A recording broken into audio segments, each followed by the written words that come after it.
ወድሰብ ብዙሕ ግዜ ኣብ ዘይደልዮን ዘይፈትዎን ቦታ ይርከብ እዩ። ይኹን እምበር ናብዚ ህይወት ንምእታው ምኽንያት ኣለዎ እዩ።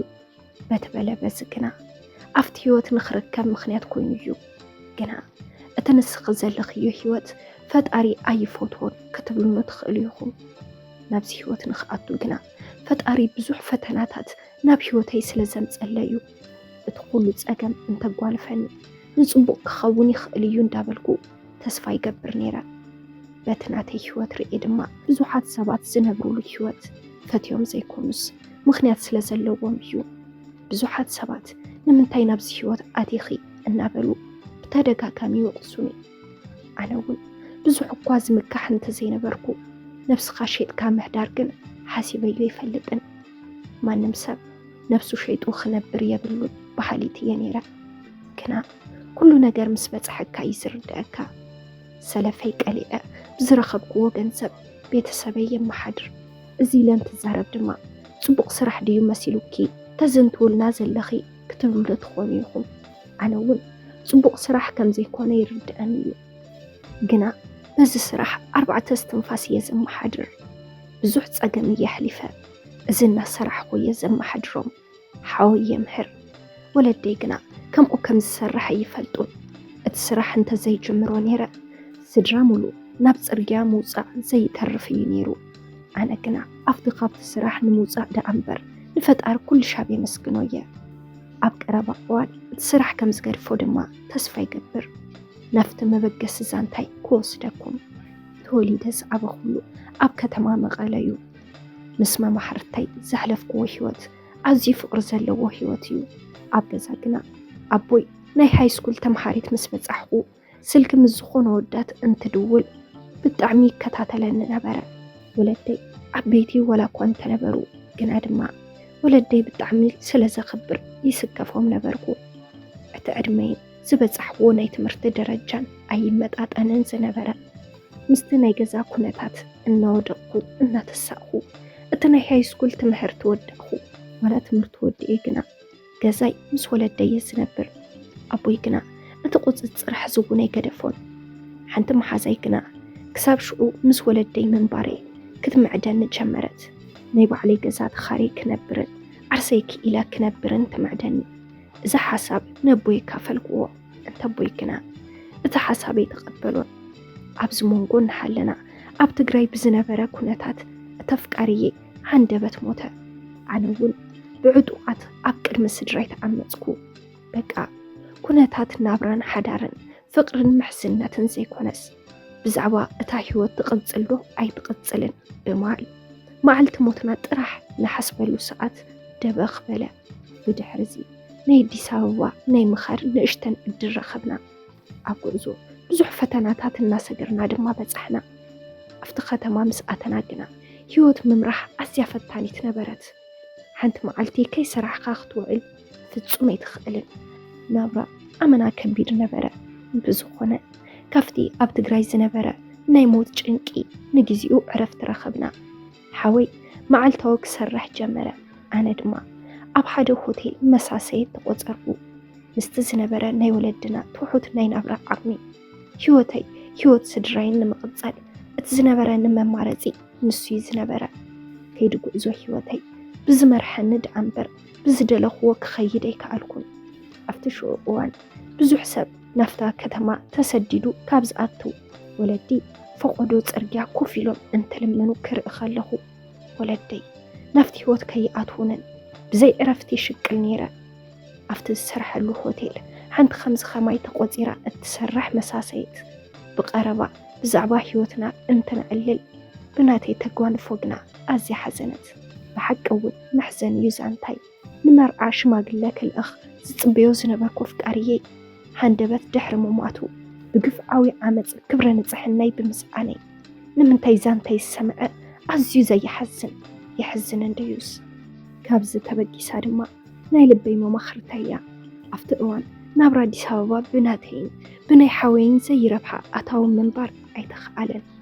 እታ መሓዘይ ግና ክብረይ ሓለይ ዝነብር ምንባረይን ብሰንኪ ዝበፅሐኒ ግፍዒ ናፍቲ ህይወት ብምእታው ስለ ዝርድኣ ዝነበረ ሓደ ሓሳብ ክተማኽረኒ ጀመረት። ንሱ እውን اتنسا تلاميداتو زنحت سراح بدموز أزيو حدو ولا كوان تنبرا تعيز بلا جنزب زخفلو حفاتم نفت هوتيل كم زمتون نيقوال نستيدي تدلعينتي كتكملو تحبراني ولدي زبل لعسينام لمنا كابزوتو نفت هوت مقتاو انكو ممارز نبرا حدا معلتي مسمح زي قونا قوني كوفيلنا تأزاز عماوي إنا تتصبناينا حدا سبعي فيتنا كوفيلو دحر مزنح نتا محازاي بملكت صواعا نساون كدت بقى اندحر كم زناتي ادر رخيبكي تتقملو أنا قنا كيدا لغو دحن حداري لاتني نفتي درجو زحلو مدقسي هيزو وعاتوا أنا كم مسساي حليفة نخالي ادلي تودات نمت صواديا نايمتاو لمدي فتصومي نبرنن حدا سبعي أبطقو كوف قبل دحر مقبار كأللاني أمشي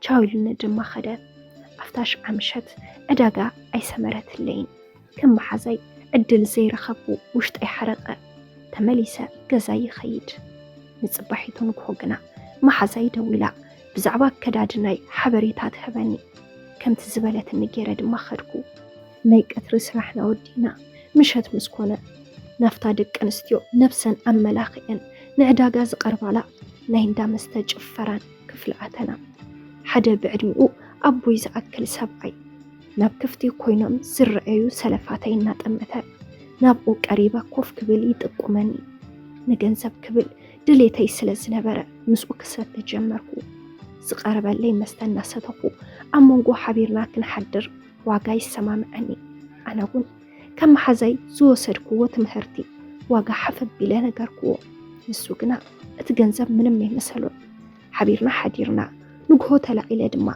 قدم سراح قزاي بزيحة تملسكو ليتن كترن سراح أزي فتان نبرا بخمزز جمركو نفس الشيء أزا حدر كوينة ترفكو حدا قزان تحسب والفقد خوينو نيويبل اتجنزب نعلى توز أقام انت فتح دا عنبر ننبسي حسب كلون ولا دايون ليتي مسكتري كاب قزات أفي الزمسو جنزب ولا كوا صبق نبرا انت فترلون نفس الشيء كم زحدر كنا فتصومي تردو أمن حاوي كنا حندبت ود قزاس لزخونة بزخونة مخنيات كفلت سلزخل اتسرح دما سدراخا كفلتو نورن مسكفن سلزخونة استفل علي مخنيات بمقرابية سأمنهم سنبركو ملكبتن وكبتنية إلى كوا كجهار قزن حفتن انت زي رخبكو كلهم مسايز حدرو حفات مكنا ملك عين تفدري كيد نقولي يحلفون كنا انت واقال لغو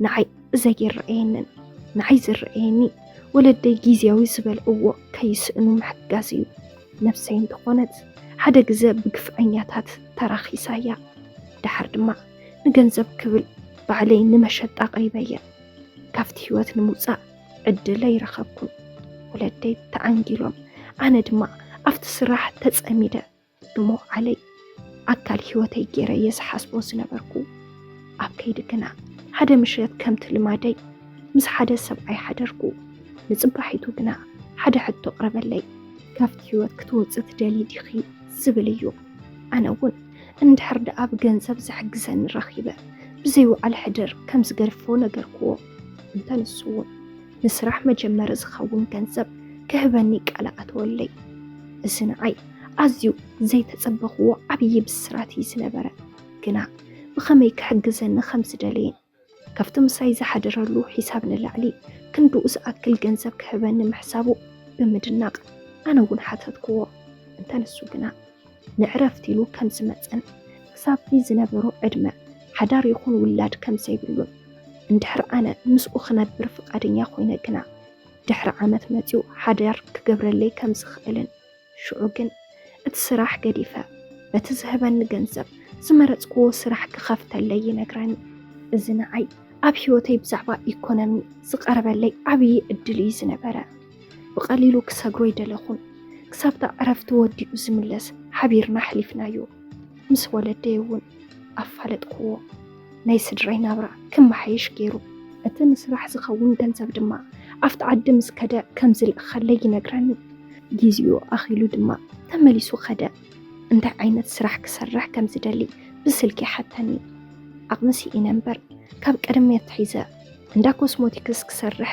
ደስ ይዝብለኒ ነይሩ ነዚ ስራሕ መኽፈቲ ዝኸውን ገንዘብ ለኣኸለይ ወለደይ እቲ ሰብኣይ ርኢኸ ከይትስእንዮ ንባዕልኺ ኮንኪ ንዓና ክትኾኒ እንድሕር ደሊኺ ኣኽብርዮ ድሌቱ ሓልውሉ ብምባል ጽቡቕ ሓዳር ክህልወኒ ይምነዩ ነበሩ ኣነ ግን ንወለደይ ዘለኒ ተገዳስነት ልዕሉ እዩ ዝነበረ እቲ ሰብኣይ ኣብ ደገ ኮይኑ ገንዘብ ምስዳደ የቋረፀን ኣብቲ ሆቴል ዝነበረን ስራሕ ብኸምዚ ሓደክዎ ምኽንያቱ እቲ ዘጨንቐኒ ዝነበረ ገንዘብ ብቐሊሉ ስለ ዝረኸብክዎ ግና ድማ ሓደ ምሸት ናፍቲ ሆቴል እንዳኸድኩ ምስ ካልኦት ተወዳት ምሕዳር ግና ይቋረፅክዎን በቲ ኣብ ደገ ዝርከብ ሰብኣየ ዝለኣኸለይ ገንዘብ ዝኸፈትክዎ እንዳ ኮስሞቲክስ ለይቲ ሓወይ ምእንታን ከይስረቕ ኣብኡ ደቂሱ ይሓድር ኣነ ግና ደስ ክብለኒ እንዳወለደይ ደስ ክብለኒ ድማ ናፍቲ ሆቴል ይኸይድ ሰተይ ተፃዊተ ምስ ዝገጠመኒ ምሕዳር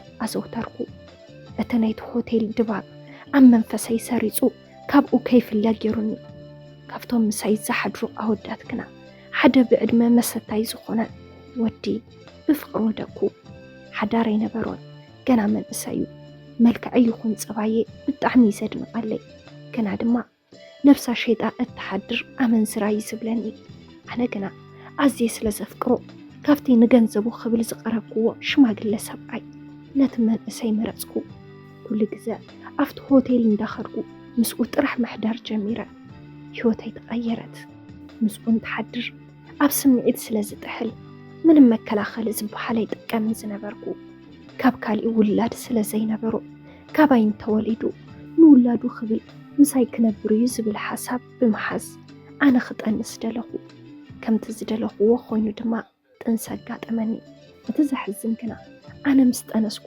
ካብ ሓንቲ ነብሳ ሸይጣ እትሓድር ኣመንዝራ ክወልድ ኣይደልን እንድሕር ብዕርክነት ክንቅፅል ትደሊ ኮንኪ ኣውርድዮ ይብለኒ ብውላደይ ስለ ዝመፀኒ ግና ኣመና ተቐየምኩሉ ካብ ተፍቅሮ ምውላድ ባህገዩ ነይሩ ግና ኣይተዓደልኩን ህይወት ዘቕረበትለይ ብሕታዊ መማረፂ ካብ ሓደ ሽማግለ ንሓፍቱ ክብል ሓዛሊት ቆልዓ ኮንካ ምንባር እያ ምስታ ናይ ኩሉ ግዜ መሓዛይ ተመኺረ ድማ ብኣግኡ ሰደድክዎ በዚ ዝተዳሓለት ነፍሰይ ካብቲ ነብስኻ ምሻጥ ህይወት ኣውፃኽዋ ኣብታ እቲ ሽማግለ ሰብኣይ ዝኸፈተለይ እንዳ ኮስሞቲክስ እናሰራሕኩ ምስ ወለደይ ምንባር ቀፀልኩ ድሕሪ 1 ዓመት እቲ ናይ ደገ ሰብኣየ ናብ ዓዲ ኣትወ መደቡ ምሳይ ምምርዓው እዩ ግና ድማ እቲ ዘፍቅሮ ወዲ ክሳብ ጥንሲ ክሰድድ ዝገበረኒ እቲ ኩሉ ዝበደለኒ ይቕሬታ ብምሕታት ሽማግለ ሊኡኹ ክምርዓወኒ ከም ዝደሊ ይሓተነሎ ሕዚ ነብሰይ ካብ ክፉእ ዝተፈተነቶ ኣብዚ ሕዚ ሰዓት ዝቐረበላ ፈተና ይኸብድ ልበይ ነቲ ካብ ይቕሬትኡ ዝተማሓረ ልብኺ ቦታ ዝሃቦ ኣድመፂ ትብለኒ ኣእምሮይ ግና ኣይፋሉን ቃለይ ይጥለምን ፀገምኪ ምሰራገፍኪ ከመይ ገይሩ ርጋኑ ተራእዩኪ ትብለኒ ኮታስ ንመን መሪፀ መፃዕ ዕድለይ ክውስን ኣዝዩ ከቢዱኒ ነፍቃርየ ይቕሬታ እንተገይረ ጽቡቕ ዝገበረለይ ሰብ ድማ ክሕደት ይኸውነሎ ስለዚ እንታይ ምግባር ይሕሸኒ በጃኹም ናይ ማኪ ሚድያ ተኸታተልቲ ሓሳብ ርእይቶኹም ክደፉለይ ከንብቦየ